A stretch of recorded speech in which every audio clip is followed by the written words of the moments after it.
If I give you one example in my constituency, Bhawanipur, see how they are working. 40,000, my vote may be 2,21,000 like this. Approximately, I am telling you. First, they deleted 40,000 unilaterally. And after that, in the name of logistical mismatch or mismap, in every constituency, Trinamool Congress, not BJP. উনি ভুয়া ভোটে মুখ্যমন্ত্রী হয়েছেন, ভুয়া ভোটে এখানে উপনির্বাচনে জিতেছেন। উনি হারার ভয় পাচ্ছেন। আমি আজকে ফোরকাস্ট করলাম মুখ্যমন্ত্রী বলবেন আমি বিধানসভা ভোটে লড়বো না, প্রচার করবো। আমি আজকে বলে গেলাম।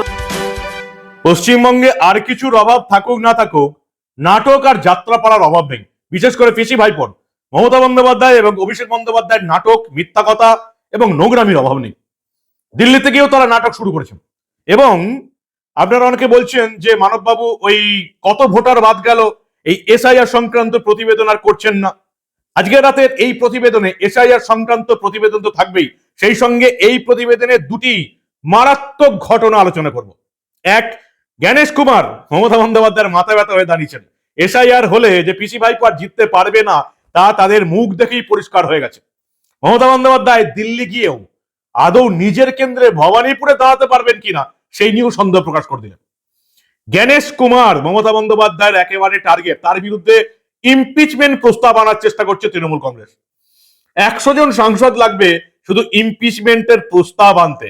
তৃণমূলের ঘরে এখন 41 জন, তার মধ্যে একজন আবার মৌসব বেনজির নূর চলে গেছেন। জ্ঞানেশ কুমারের বিরুদ্ধে ইমপিচমেন্ট প্রস্তাব এবং ভবানীপুরে কি হারের আশঙ্কা করছেন? শুভেন্দু অধিকারী মারাত্মক ভবিষ্যৎবাণী করে দিলেন যে মমতা বন্দ্যোপাধ্যায় এবার ভয়ে ভোটেই দাঁড়াবেন না। দেখাবো সবটা। এই প্রতিবেদন শেষ অবধি দেখুন। আমি মানব, দ্য নিউজ বাংলায় আপনাদের স্বাগত জানাচ্ছি। জ্ঞানেশ কুমারের বিরুদ্ধে ইমপিচমেন্ট প্রস্তাব আনবে তৃণমূল কংগ্রেস। প্রস্তুতি শুরু হয়ে গেল। 100 জন সাংসদ প্রয়োজন। 100 জন সাংসদ সই করলে তবে দেশের মুখ্য নির্বাচন কমিশনারের বিরুদ্ধে ইমপিচমেন্ট প্রস্তাব আনা যাবে।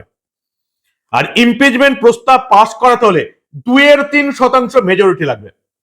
আপনারা জানেন লোকসভায় জিততে কোনো দলকে শাসন ক্ষমতায় বসতে 50%-এর চেয়ে একটা আসন বেশি লাগে।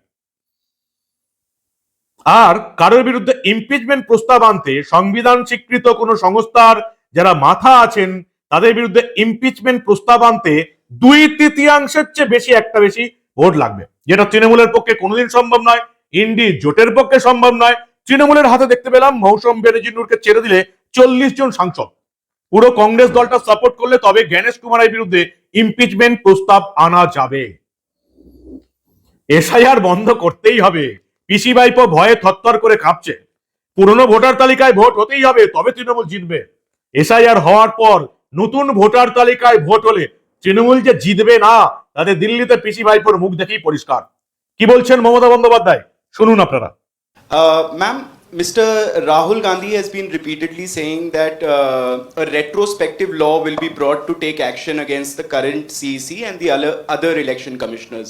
Do you support what he's saying, that a law can be brought in the future to take action against the CEC and the other election commissioners?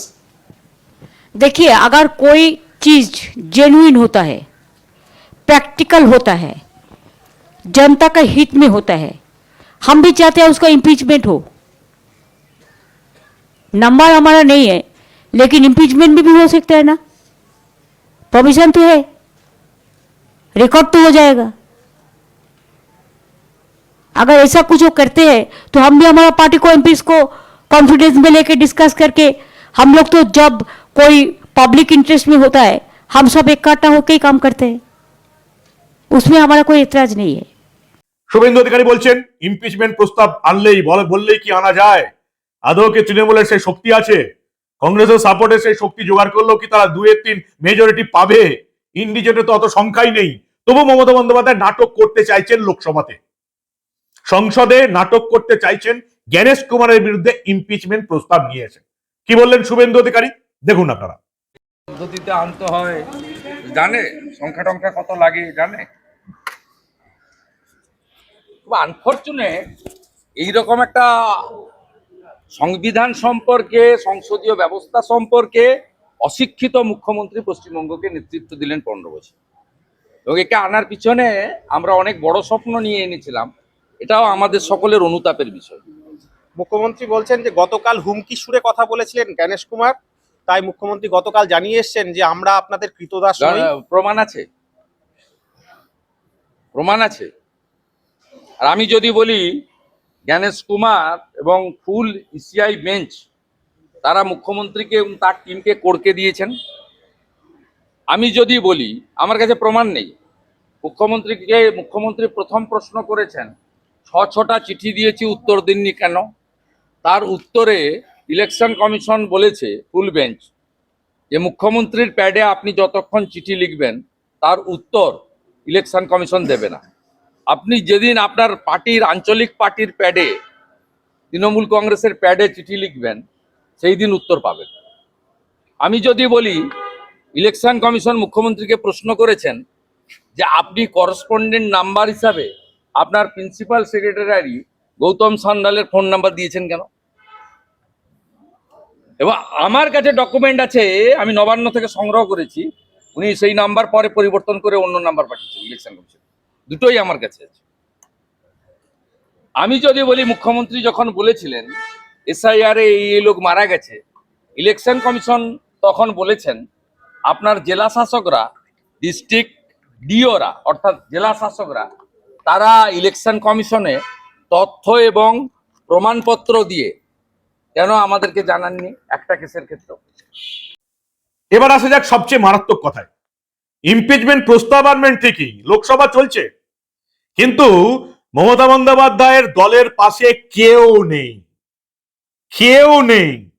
না অরবিন্দ কেজরিওয়ালের আপের কেউ এসছে, না অখিলেশ যাদবের টিমের কেউ এসছে, না লালিপ্রসাদ যাদবের দলের কেউ এসছে, কেউ নেই।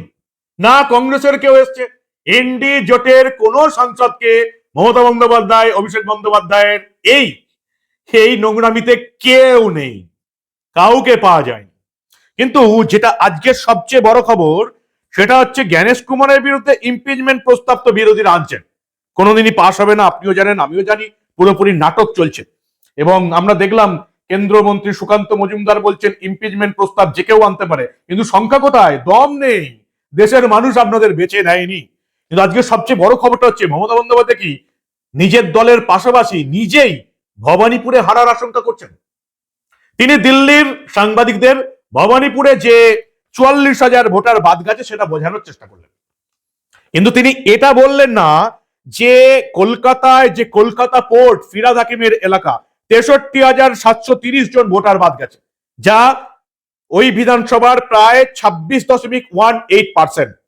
ভবানীপুরে বাদ গেছে 44,787, যেটা মমতা বন্দ্যোপাধ্যায় বললেন সেটা হচ্ছে 21.71%।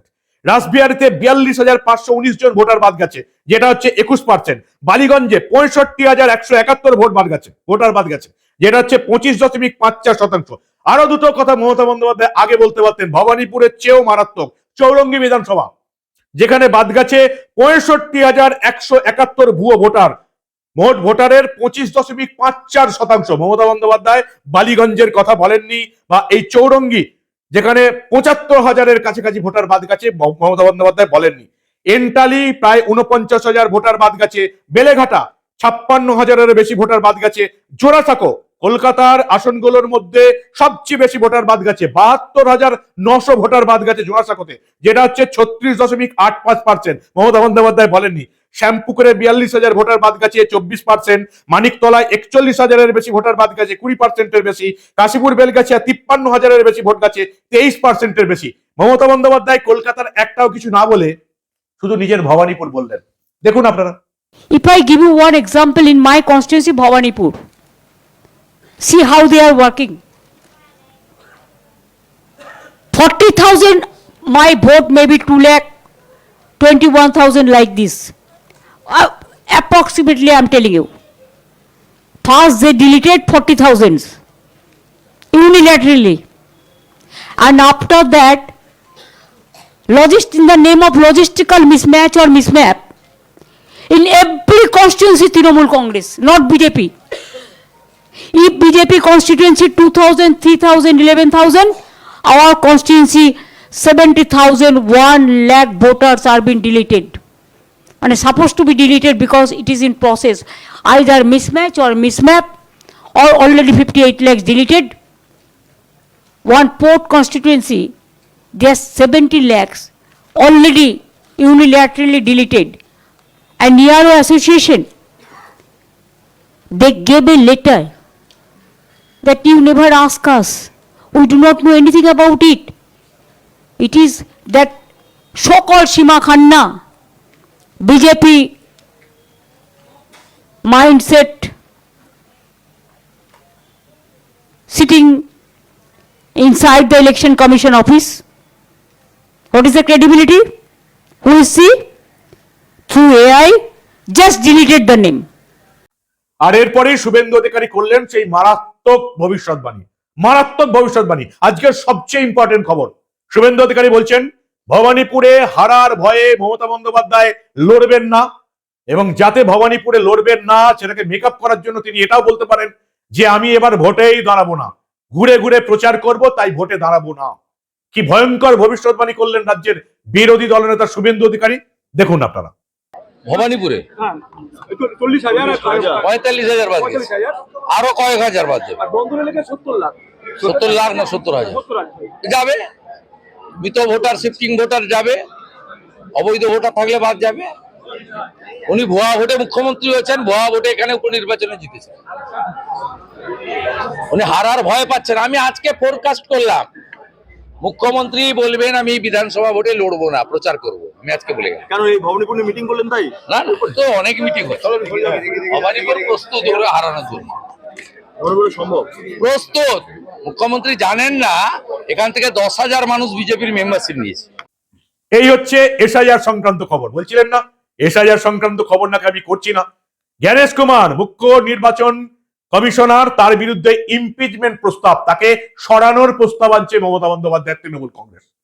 2.3% সংসদের ভোট দরকার সরাতে গেলে, যেটা কোনোদিন সম্ভব নয়। তাও মমতা বন্দ্যোপাধ্যায় ইমপিচমেন্ট প্রস্তাব আনছেন কেন? নাটক করার জন্য। আচ্ছা ধরুন, ধরে নিলাম হাইপোথেটিক্যাল থট একটা ধরে নিলাম যে জ্ঞানেশ কুমারকে সরানোর জন্য সংসদের সবাই রাজি হয়ে গেল, তাহলে কি হবে? জ্ঞানেশ কুমারকে সরালে আরেকজন মুখ্য নির্বাচন কমিশনার নিযুক্ত হবেন, তিনিও কিন্তু এসআইআর চালিয়ে যাবেন। কারণ একটা সংবিধান স্বীকৃত সংস্থা, এসআইআর করাটা তার কাজ, আসল ভোটার তালিকা তৈরি করাটাই নির্বাচন কমিশনের কাজ। তাহলে জ্ঞানেশ কুমারকে নিজের শত্রু বানিয়ে মমতা বন্দ্যোপাধ্যায়ের এই নাটকের আসল কারণ কি? পিসি ভাইপোর নাটকে ইন্ডি জোটের কাউকে দেখা গেল না দুদিন ধরে। কি অদ্ভুত ব্যাপার না? কি বলবেন আপনারা? এই রকমের নাটকবাজি, যাত্রাপালা কেন? হারার ভয় কি পেয়েই গেছেন মমতা বন্দ্যোপাধ্যায়? একে তার দল হারতে চলেছে, তিনি নিজেও আদৌ ভবানীপুরে জিততে পারবেন কিনা এই 45,000 ভোটার বাদ চলে যাওয়ার পর তিনি যথেষ্ট সন্দেহের মধ্যে আছেন। কি বলবেন আপনারা? আপনাদের মূল্যবান এবং গুরুত্বপূর্ণ মতামত জানান দা নিউজ বাংলার কমেন্ট সেকশনে। দেখতে থাকুন দা নিউজ বাংলা। আমরা আবার এই কলকাতায়, দিল্লিতে এবং এসআইআর সংক্রান্ত এমন কোন রাজনৈতিক ঘটনা চেপে রাখতে দেব না।